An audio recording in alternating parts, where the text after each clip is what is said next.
How to enable or disable save screenshots to Clipboard on the Samsung Galaxy S25 series. First, tap on the home button to return back to the home screen. Now from the home screen, swipe down at the top to open up quick settings. In here, tap on the settings icon. Then we scroll down and tap on General Management. Next, tap on Samsung keyboard settings. Then we scroll down to the bottom, and from here, tap on Save Screenshots to Clipboard.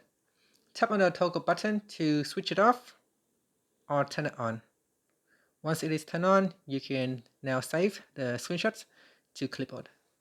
Finally, tap on the back key or tap on the home button to return back to the home screen. Thank you for watching this video. Please like and subscribe to my channel for more videos.